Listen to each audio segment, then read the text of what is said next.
Selamat berjumpa kembali saudara-saudari yang dikasihi dan mengasihi Tuhan Yesus Kristus. Puji kepada Tuhan. Untuk hari ini saya akan melanjutkan dari Yohanes pasal yang pertama, mulai dengan ayat yang ke-29 sampai dengan 34. Saya akan berdoa terlebih dahulu. Bapa di surga, kami hamba mengucap syukur untuk hari ini. Ajar setiap anak-anak Tuhan boleh mengucap syukur setiap hari, dan ajar kami agar kami hidup di dalam pengucapan syukur kami. Penuhi kehidupan anak-anak-Mu dengan Roh Kudus-Mu, sehingga Engkau bisa bekerja bahkan berkarya melalui anak-anak Tuhan sendiri. Berkati waktu pembacaan firman-Mu, penuhi dengan Roh Kudus-Mu, berikan berkat sorgawi-Mu Bapa, ampuni untuk segala dosa kami. Dalam Yesus hamba berdoa dan mengucap syukur. Amin. Yohanes pasal yang pertama ayat 29 saya akan membaca sampai dengan 34. Demikian bunyinya. Pada keesokan harinya Yohanes melihat Yesus datang kepadanya dan ia berkata, "Lihatlah anak domba Allah yang menghapus dosa dunia. Dialah yang kumaksud ketika kukatakan, kemudian daripadaku akan datang seorang yang telah mendahului aku, sebab dia telah ada sebelum aku. Dan aku sendiri pun mula-mula tidak mengenal dia, tetapi untuk itulah aku datang dan membaptis dengan air supaya ia dinyatakan kepada Israel." Dan Yohanes memberi kesaksian, katanya, "Aku telah melihat Roh turun dari langit seperti merpati, dan ia tinggal di atasnya. Dan aku pun tidak mengenalnya, tetapi dia yang mengutus aku untuk membaptis dengan air telah berfirman kepadaku, jikalau engkau melihat Roh itu turun ke atas seorang dan tinggal di atasnya, dialah itu yang akan membaptis dengan Roh Kudus. Dan aku telah melihatnya dan memberi kesaksian, inilah anak Allah." Pada waktu Yohanes melihat Yesus, perhatian dan atensi Yohanes kepada Yesus, dan ia berkata, "Lihatlah anak domba Allah yang menghapus dosa dunia." Atensi, perhatian, kehidupan orang Kristen, terutama hamba Tuhan orang Kristen, haruslah kepada Yesus. Karena oleh Yesus dan di dalam Yesus, saya dan saudara telah dihapuskan dosanya dan diberi kehidupan seperti yang kita miliki saat ini. Bahkan bagi Anda yang mencari keselamatan, yang mencari sorga, yang mencari pengampunan dosa, arahkanlah tujuan pencarian Anda kepada Yesus. Yohanes telah menyaksikan tentang siapa Yesus, jikalau Yesus adalah anak domba Allah yang menghapus dosa dunia. Yesus datang dari sorga ke dunia untuk mati, saudara, sebagai domba penebus korban dosa manusia, untuk membayar, bahkan membeli balik apa yang telah hilang, yang telah dicuri oleh setan, yang telah dicuri oleh iblis, yaitu jiwa manusia.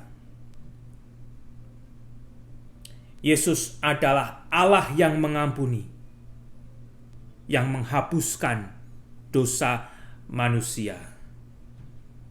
Kalau Anda mau mencari penghapus dosa manusia, lihatlah dan carilah Yesus, karena dialah satu-satunya yang Allah berikan kepada manusia agar manusia mendapat pengampunan akan dosanya mendapat penebusan akan dosanya, dan dibenarkan Allah untuk diselamatkan di dalam Yesus Kristus.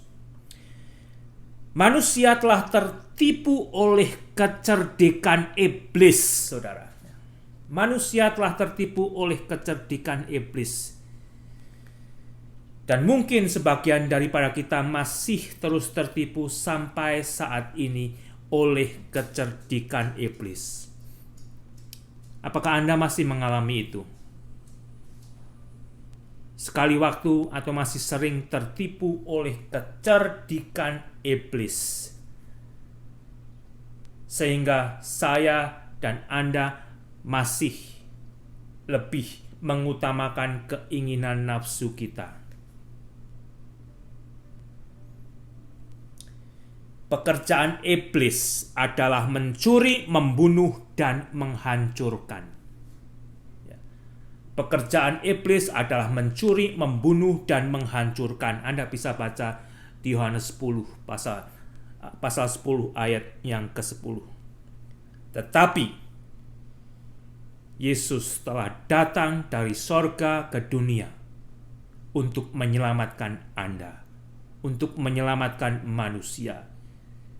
Dia telah datang sebagai domba yang dikorbankan Allah untuk membayar, untuk menebus, untuk membeli kembali manusia yang sudah tertipu oleh iblis. Yesus telah datang untuk memberi hidup, bahkan hidup yang berkelimpahan di dalam kasih karunia Allah. Sehingga kalau Anda adalah orang Kristen, orang yang sudah ditebus oleh Yesus, arahkan hidup Anda, atensi Anda kepada Yesus. Kalau Anda hamba Tuhan Kristen, arahkan pelayanan Anda, atensi Anda kepada Yesus. Pencuri datang hanya untuk mencuri dan membunuh dan membinasakan, tetapi Yesus datang supaya kita yang percaya mempunyai hidup dan mempunyainya dalam segala kelimpahan. Di Yohanes 10 ayat 10 diberikan kontras antara pekerjaan iblis dan misi Yesus, yaitu memberi kehidupan, bahkan kehidupan yang melimpah. Oleh karena itu, saudara, iblis begitu membenci Alkitab. Iblis begitu membenci Alkitab karena isi dari Alkitab adalah surat cinta kasih Allah kepada manusia. Di dalam Alkitab telah ditulis tentang iblis yang licik, yang busuk perbuatannya, yang membunuh manusia, yang menghancurkan kehidupan manusia. Di dalam Alkitab berisi berita jika kuasa iblis telah dilucuti, dan iblis itu tinggal menunggu waktunya saja, saudara, untuk dihukum. Tetapi sementara iblis masih berkeliaran dan akan menggunakan waktu yang sebaik mungkin untuk menipu, untuk membunuh, untuk menghancurkan manusia. Jadilah pribadi yang berhati-hati dengan tipu muslihat iblis, saudara. Di dalam Yesus ada jawaban untuk segala persoalan, segala problem manusia ada jawabannya di dalam Yesus. Dosa adalah awal dari permasalahan. Dosa adalah awal dari problem manusia. Tetapi di dalam Yesus ada jawaban, ada kedamaian, ada pendamaian, bahkan ada kehidupan yang berkelimpahan. Ayat 30 saya akan baca ulang. Dialah yang kumaksud ketika kukatakan kemudian daripadaku akan datang seorang yang telah mendahului aku, sebab dia telah ada sebelum aku. Yesus bukan hanya 100% manusia, tetapi juga 100% Allah. Allah yang turun ke dunia mengambil rupa sebagai hamba untuk menjadi domba tebusan manusia. Yohanes sendiri, saudara, mula-mula tidak mengenal Yesus ini. Tetapi untuk Yesus ini, Yohanes telah dilahirkan. Yohanes Pembaptis telah datang lahir di dunia untuk menyatakan Yesus. Jikalau Yesus ini adalah Mesias yang sudah dijanjikan Allah, yang dilahirkan di antara orang Israel. Dan Yohanes ini memberi kesaksian tentang Yesus. Di ayat 32 dikatakan, dan Yohanes memberi kesaksian, katanya, aku telah melihat Roh turun dari langit seperti merpati dan ia tinggal di atasnya. Dan aku pun tidak mengenalnya, tetapi dia yang mengutus aku membaptis dengan air telah berfirman kepadaku, jikalau engkau melihat Roh itu turun ke atas seseorang dan tinggal di atasnya, dialah itu yang membaptis dengan Roh Kudus. Yohanes sendiri sebelumnya belum pernah ketemu Yesus. Tetapi Yohanes mendapat instruksi langsung dari Allah Bapa bagaimana dia nantinya akan mengenali Yesus. Yaitu, jikalau dia melihat seseorang yang mana ada Roh turun atas orang itu dan tinggal di atasnya, dialah Yesus yang akan membaptis dengan Roh Kudus. Saudara, di ayat ini kita melihat hadirnya Allah Bapa yang berbicara.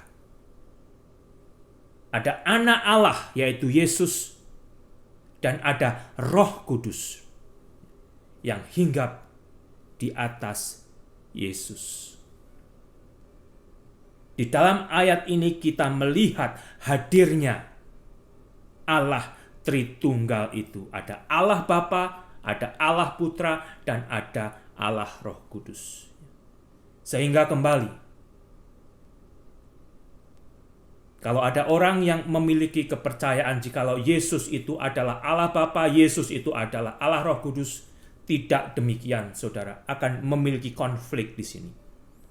Karena di sini ada Allah Bapa, ada Allah Putra, dan ada Allah Roh Kudus. Itulah Allah Tritunggal.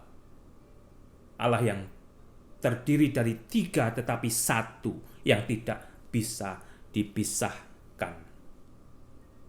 Dan Yesus inilah yang akan membaptis dengan Roh Kudus. Baptisan Roh Kudus adalah baptisan bagi orang yang sudah percaya kepada Yesus. Baptisan Roh Kudus adalah baptisan agar saya dan Anda diberi kuasa untuk menjadi saksi-saksi bagi Yesus. Sudahkah Anda dibaptis oleh Roh Kudus? Sehingga Anda memiliki kemauan, keberanian, tidak takut untuk memberitakan siapa Yesus. Itu, saudara, fungsi dari baptisan Roh Kudus adalah untuk memberikan Anda kuasa menjadi saksi-saksi bagi Yesus yang tidak takut, yang berani memberitakan siapa Yesus. Dialah anak domba Allah yang telah mati bagi menebus dosa manusia. Di dalam Yesus ada kehidupan, bahkan kehidupan yang berkelimpahan. Di ayat 34 saya akan akhiri di sini. Yohanes berkata, dan aku telah melihatnya dan memberi kesaksian, ia inilah anak Allah. Yohanes telah menyaksikan jika Yesus inilah anak Allah. Yesus telah ada sebelumnya, sebelum Yohanes ada. Yesus telah ada di awal, sejak paling awal. Yesus yang telah mengawali kehidupan. Dan di dalam Yesus segala sesuatu termasuk saya dan saudara Anda, manusia sudah diciptakan. Semoga Anda boleh percaya kepada firman Tuhan, bertemu dengan berkat keselamatan Allah di dalam Kristus Yesus, dan menerima kasih karunia Allah yang berupa penebusan dosa, pembenaran di hadapan Allah melalui iman Anda kepada Yesus Kristus. Puji Tuhan, Tuhan Yesus memberkati.